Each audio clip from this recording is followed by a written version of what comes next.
Hi guys, இப்போது dark night of the சோல்னா என்னன்னு பார்ப்போம்.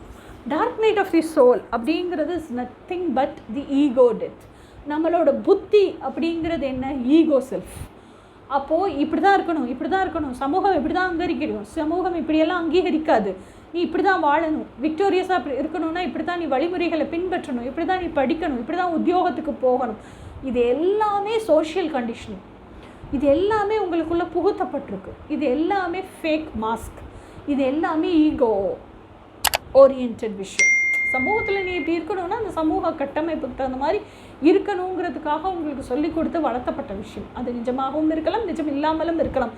ஆனால் நிஜம்னு உங்களை நம்ப வச்சுருக்காங்க, நீங்கள் நம்பி வளர்ந்துருக்கீங்க இத்தனை வருஷம். Okay, so that is ego self. இப்போது இந்த ஸ்பிரிச்சுவல் அவேக்கனிங் நடந்ததுக்கப்புறம், அந்த ஒளி கீற்று உங்களுக்குள்ளே துளிர் விட்டதுக்கப்புறம், தெரிய ஆரம்பித்ததுக்கப்புறம், அந்த பக்கம் பிரைட்டாக இருக்கே, அந்த பக்கம் நல்லா இருக்கே அப்படின்னலாம் நீங்கள் நினச்சதுக்கப்புறம் மிரட்சிகரமான நிறைய விஷயங்கள் நடக்குதில்ல. அப்போது இவ்வளவு நாள் வாழ்ந்த நான் இல்லையா?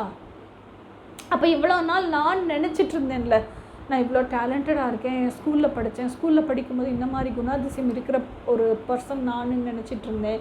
எங்கள் அப்பா கிட்டே இருக்கும்போது எங்கள் அப்பாவுக்கு பிடிச்ச பிள்ளையாக இருந்திருக்கிறேன், ஸோ எங்கள் அப்பாவுக்கு பிடிச்ச பிள்ளையாக இருக்கிற நான் தான் நான் நினச்சிட்டு இருந்திருக்கிறேன். எங்கள் அம்மா கிட்டே இருக்கும்போது பெஸ்ட்டாக இருந்திருக்கிறேன், ஸோ அந்த பெஸ்ட்டாக இருக்கிற நான் தான் நான் நினச்சிட்டு இருந்திருக்கேன். இதெல்லாம் நான் இல்லையா?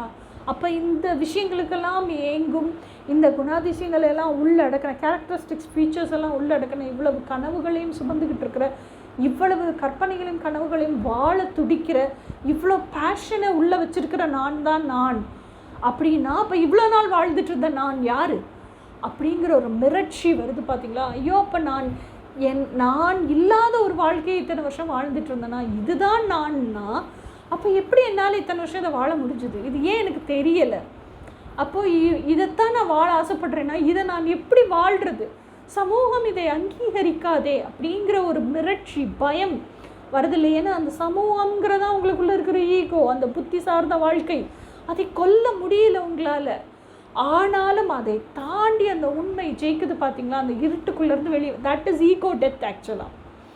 இது எவ்வளவு தான் சமூகம் இதை அங்கீகரிக்காது, நான் சமூகம் சார்ந்த வாழ்க்கையை தான் வாழணும் அப்படின்னாலும் அந்த மனசுக்குள்ளே ஒரு போராட்டம் நடந்துக்கிட்டே இருக்குல்ல.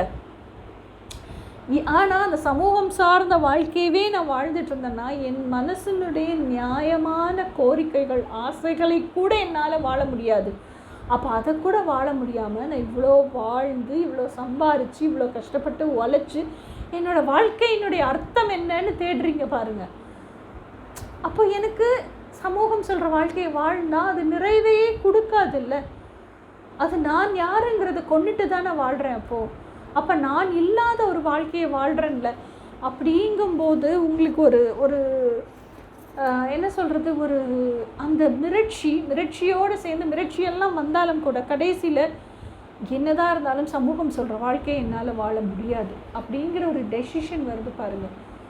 அப்போ என்ன சொல்கிறீங்க? அந்த சமூகம் சொல்லி கொடுத்ததை கொண்டுட்டு திஸ் இஸ் ஹூ ஐ ஆம்னு அந்த authenticity, this is who I ஆம்ங்கிறத நீங்கள் வாழ்கிறதுக்கு டெசிஷன் எடுக்கிறீங்க. அப்போ என்ன ஆகுது? ஈகோ டெத் ஆகுது. That is called ego death.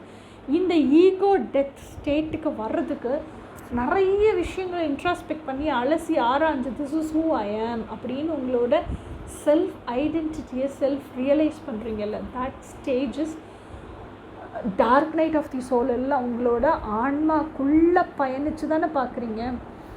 அதாவது உங்களோட உயிர்ப்பு தன்மைக்குள்ளே, உங்கள் மனசுக்குள்ளே பயணித்து, உங்கள் உயிர்ப்பு தன்மைக்குள்ளே பயணித்து, உங்கள் ஆன்மாக்குள்ளே பயணித்து திஸ் இஸ் ஹூ ஐ ஆம்னு நீங்களே உங்களோட பேக்கேஜை கண்டுபிடிச்சிருக்கீங்க. That is self realisation. So அந்த கண்டுபிடிச்ச பேக்கேஜ் தான் நான்ங்கிறது செல்ஃப் ஐடென்டிட்டி. ஸோ இதெல்லாம் இந்த பயணம் தான் dark night of the soul. அது வரைக்கும் இருட்டுக்குள்ளேயே தானே பயணிக்கிறீங்க, அந்த டனலுக்குள்ளேயே தான் பயணிக்கிறீங்க. டனல் முடிகிற இடத்துல தானே வெளிச்சம் கிடைக்குது, அந்த ஒளி கீற்று வருது, அதுதான் spiritual awakening. This is who I am அப்படின்னு கண்டுபிடிக்கிறது. ஸோ அப்போது திஸ் இஸ் நாட் ஐ ஆம் அப்படிங்கும்போது தான் அந்த தெளிவு நிலையும் வருது.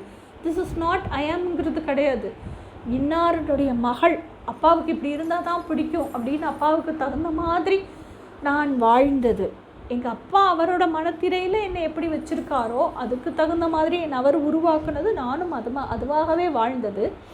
எங்கள் அம்மாவுக்கு ஒரு குழந்தையா, மகளாவோ மகனாவோ, எங்கள் அம்மாவினுடைய மனத்திரையில் எப்படி என்னை வச்சுருந்தாங்களோ அந்த பர்சனாகவே நான் வாழ்ந்தது. இது எல்லாமே என்ன அப்படின்னு சொன்னால் ரோல்ஸ். நான் வாழ்க்கையில் ப்ளே பண்ண கதாபாத்திரங்கள். இந்த கதாபாத்திரங்களே நான் கிடையாதில்ல, நானுங்கிற நிஜம், அந்த சுயம் இருக்குது. அந்த சுயத்தை நான் உணரலை இப்போ வரைக்கும். அதனால என்ன பண்ணிகிட்டு இருந்தேன், அந்த கதாபாத்திரங்களுக்கெலாம் என்னை ஃபிட் பண்ணிவிட்டு அந்த ரோல்ஸை ப்ளே பண்ணிகிட்டு இருந்தேன். அந்த ரோல்ஸை ப்ளே பண்ண நானும் நான் தான். ஆனால் அது நிஜமான நான் கிடையாது, உருவாக்கப்பட்ட நான். இந்த சுயம் தான் நிஜமான நான் அப்படின்னு நீங்கள் உணர்ற அந்த உணர்வு வர்றதுக்கு நீங்கள் ஒரு இருட்டுக்குள்ளே பயணித்து வெளிச்சத்தை பார்க்குறீங்கல்ல, அந்த வெளிச்சத்தை எப்படி பார்ப்பீங்க? இந்த சோஷியல் கண்டிஷனிங் எல்லாம் கொண்டு கீழே இறக்கிட்டு உங்களுடைய சுயங்கிற கொடியை உயர பறக்க விட்டு தான் அந்த வெளிச்சத்தை பார்க்குறீங்க. ஸோ அதுதான் என்ன சொல்கிறது, ஈகோ டெத் ஆகி உங்கள் சுயத்தை ஆத்தென்டிசிட்டியை அக்செப்ட் பண்ணிவிட்டு திஸ் இஸ் ஹூ ஐ ஆம்னு நிற்கிற அந்த கட்டம், தட் இஸ் கால்ட், அதுக்கு பயணிக்கிற அந்த பயணம் dark night of the soul. அந்த வெளிச்சம், தெரிகிற வெளிச்சம் ஸ்பிரிச்சுவல் அவேக்கனிங். நீங்கள் ரியலைஸ் பண்ணுறது அந்த ஈகோவை கொள்வது ஈகோ டெத். நீங்கள் ரியலைஸ் பண்ணுறது செல்ஃப் ரியலைசேஷன். அதில் கிடைக்கும் பேக்கேஜ் செல்ஃப் ஐடென்டிட்டி. இப்போ இன்னும் தெளிவாக புரியும்னு நினைக்கிறேன் உங்களுக்கு. இந்த 3 வீடியோ சேர்த்து பார்க்கும்போது ஸ்பிரிச்சுவல் அவேக்கனிங் 1 by 1 பாருங்கள். ஸ்பிரிச்சுவல் அவேக்கனிங், ஸ்பிரிச்சுவாலிட்டினா என்ன, ஸ்பிரிச்சுவல் அவேக்கனிங்னா என்ன, டார்க் நைட் ஆஃப் தி சோல்னா என்ன, ஈகோ டெத்னா என்ன, செல்ஃப் ரியலைசேஷன்னா என்ன, செல்ஃப் ஐடென்டிட்டினா என்னங்கிறது. ஸோ இது மாதிரி பேசிக்கான ஸ்பிரிச்சுவாலிட்டி வீடியோஸில் மீண்டும் சந்திப்போம். அதுவரை பாய்.